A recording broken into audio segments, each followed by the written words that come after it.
Hello, this is the news. Welcome to news.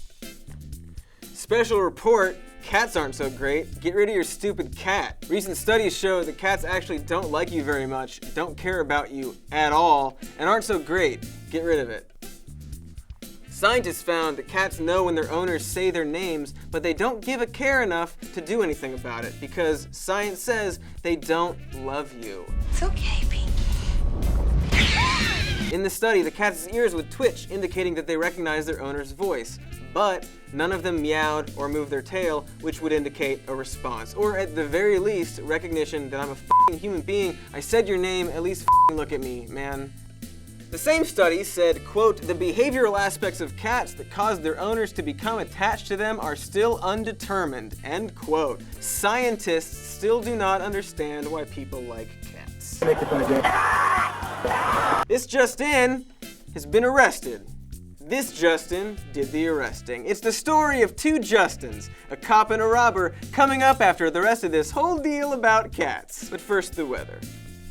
Hi, this is the weather, thank you. News for that. There's not a whole lot of cat weather outside because the cat's not allowed outside. So let's talk about the weather around where your cat lets out the poop it's made. Now, your cat lets their poop out in a box that you keep inside your house. In that poop is a parasite called Toxoplasma gondii, and more than 60 million humans in the US carry the parasite in their brains because of their cat. It normally doesn't cause problems, but it has been known to cause brain disorders in some people, specifically pregnant women. The parasite was originally meant to trick rats into thinking they love the smell of cat urine. So, I don't know, maybe scientists kinda do understand why humans like cats? Because their brain parasites are telling them to?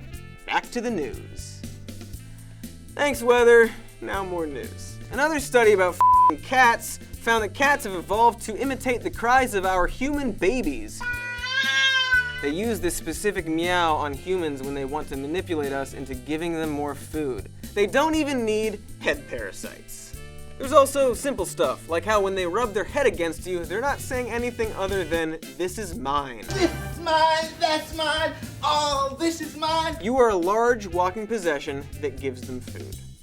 Special report, if you pet your cat, you might notice that afterwards it cleans itself a lot. Now, this has little to do with the fact that they're actually filthy garbage rats, and more to do with the fact that they abhor the stench of humans and are desperate to get it off. This is true. More! Cats don't even like being pet, they tolerate it. And remember that word tolerate because scientists use it a lot when talking about a cat's relationship to a human. They tolerate us. Scientists found that cats become more stressed after a session of petting, and in households with only one cat, the cat often has constant elevated levels of stress because it's always worried that it will be pet. You know, pet, the name of the thing that it is. Fortunately, I'm gonna take a quick break and talk about dogs. Dogs are obedient, respectful, helpful, but most importantly, dogs are our friends, because thousands of years ago, they evolved a trait called friendliness, so the science now believes. They were friendly, so we gave them food, we liked having them around, and now hey, we've got all these dogs.